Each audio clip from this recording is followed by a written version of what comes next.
Hey, what's up? This is Scott with Level Up Tutorials, and welcome to Weekly Svelte, the weekly series where we talk about Svelte topics. I'm a huge fan of Svelte, and I love telling other people about how much I like it. So that's why we do a weekly show on Svelte. So if you're interested in it, you can come back here every single Friday or even on Monday or Wednesday for our other shows, and you can check out Svelte because that's what we talk about here on Fridays. So what are we getting into today? Well, we're going to be talking about documentation sites in Svelte.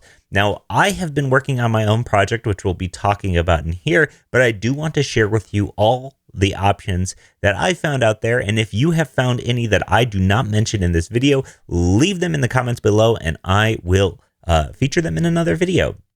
So let's get started. The first option here is gotta be, in my mind, the best one. This is KitDocs. KitDocs is incredible. Let me tell you, this thing has so much stuff built in and it makes everything so easy and it looks great out of the box, which honestly, in the React world, I don't no shade on React here, but there are so many different bad documentation generators in React that just don't look good.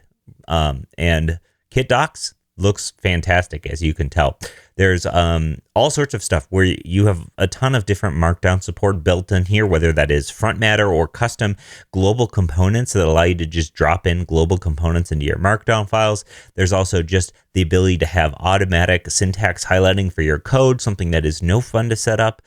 It's fine to set up, but it's no fun. There's also a ton of pre-built markdown components, which we'll show you in a minute here, but there's a lot of really good stuff, and there's people actually using it, considering that this vid stack, which was formerly known as Vime or Veeam, I don't know how they say that. This is built in KitDocs, and this thing looks awesome. So that's something to keep in mind, right? It's being used.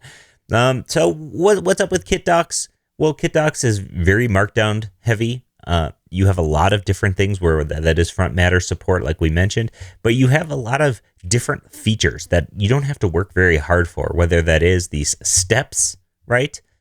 These steps, these types of things, those little code call out blocks. We have these different components. This all works very well. It's also themable. So you can use theming very easily just by setting your brand colors and having it just be, this is the thing with the brand colors, but it's also just an app that you can style, right? So there's a lot of stuff here. There's also Algolia support too, if you're into having a nice search system. Now, I haven't used Algolia myself, but from what I see, it's pretty great. So check it out. This is a lot of stuff teaching you how to use it. You can configure it to your heart's content. You can show you exactly how you can get Algolia being added very easily with just a very simple single component with your app ID, API key, that stuff. Nice and easy, right?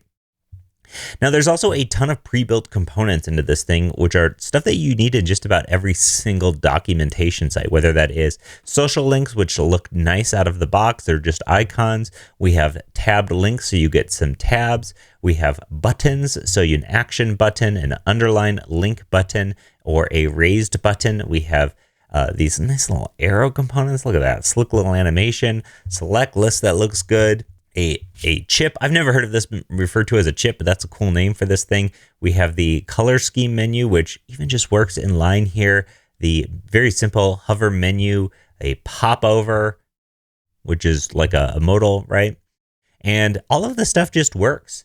In fact, it even comes pre-built with a dark or light system that both look good. Furthermore, we mentioned that you have like automatic importing component stuff where you can just easily and automatically have specific components where you can drop in a shorthand, the global components as you see here, or you can use a markdown container.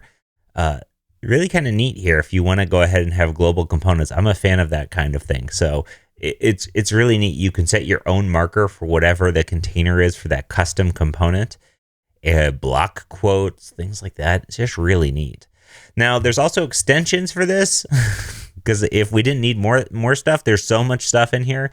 You can see that there's some pre-built extensions into Markdown. So you automatically get front matter. You automatically get links for headings. So they're called header anchors. So it gives you a link here that when you click it, puts it in your URL bar, but also allows it just for easy copying and pasting of links to different headers. You get this nice and easy table of contents, these notes, info, tip, warning, experimental. I love this yes, no thing where you can say, yes, you should do this. No, you shouldn't do that. I love that kind of stuff. And remember those steps from before? This is how you create those steps. All documented really well here. Just so many cool things to dive into. And it's just Svelte, so it's easy to move places or anything like that. So give KitDocs a look. The reason why I'm covering this one so extensively and spending so much time in it is it's my favorite one and it looks great. And honestly, if you just stop the video here, KitDocs could really get you a long ways. Now, another good option, and good meaning like you can use this option. And I'm not, no shade on KitDocs, or SveltePress here. There's a reason why I'm saying this. So SveltePress is a package that's been being worked on for a little bit here. The thing about SveltePress is if you head to their GitHub, there's a warning that says this is end of life, it is archived, check out KitDocs. So it's not me saying that use KitDocs because SveltePress isn't good. It's me saying KitDocs because SveltePress says to use KitDocs. Either way, SveltePress is an option and it definitely works. So this isn't like something that was started and then just stopped before it was finished. I mean, this thing is definitely full featured and there's YouTube videos showing you how to use it. So if you are using SveltePress already, there's a lot of options here. You don't have to migrate to KitDocs, but it's certainly an option. Honestly, I probably wouldn't pick up something that is end of life, but maybe you may be the type of person who looks at this compared to KitDocs and says, oh, this is what I want. Maybe I'll maintain SveltePress. Maybe I'll take it over. Maybe I'll fork it. Who knows? But this is certainly an option. Next step is going to be Storybook itself, which Storybook has a community version of Svelte, which, you know what, I like Storybook. It's really, really good. There's a ton of features. A lot of people use it. There's a lot of plugins for this thing. The syntax is nice. You can see if we look at the Svelte format here, we have a meta template story where you have your meta tags, your template tags, and your story. This thing isn't finely tuned to work with Svelte or anything. Now, the one thing I don't like about Storybook itself, and you know, KitDocs does the same thing, so it's not like a deal breaker or anything for me. But the one thing I don't like about it is that this is a separate process that runs in your site, right? This is a totally separate process. So you have to maintain this thing as its own. So you have to run it separately. You have to do all of those things. You have to host it separately. It's its own thing, right? So I made an alternative that I'm calling Bootkit, where you can see it here. This is Bootkit in action. And Bootkit has some really like basic filtering up top. You can see it's very Figma inspired. So you have what are called frames here. This is a frame. You can modify, select the frame. You can do all these types of things. You write your stories in a really nice format. In fact, let me show you the code exactly for this. So if I'm going to have a .story, let's do the table story. The table story, as you can see here, is a story.svelte file where you have just a script where you import a frame and a window. You have the title and parent for metadata just being exported as props. You have the frame with a TypeScript error here. And that frame can get some default options. You can have more than one frame per story. So if we head here, look at the table one, you can see this is a story. We have multiple tables in here. And if you can select them, right? If you were to select them, the props will pop up over here and you can select the props. What's neat about this too is that you can change size. We have size presets built in. You can change the frame background. So now I have it checkered. You can have it be black or white or red. Who cares? You can turn on a dashed border or not if you'd like. A lot of neat stuff here, right? So this is definitely an option and it's something I'm very much working on. So you can see the API is changing slightly here. Now, why use Bootkit over Storybook? Well, right now, you know, it's not even functioning super well. And I say that because the API is undergoing some changes. So that's really why you wouldn't use Bootkit. But why would you use Bootkit? Well, Bootkit lives as a route inside of your app. You can see this is my normal app. This is leveluptutorials.com. And inside of my app, I have a book route. And inside of the book route, or whatever you would like to name this route, you have a parameter-based route and a layout-based route. And that's it. And then Bootkit just lives inside of your app.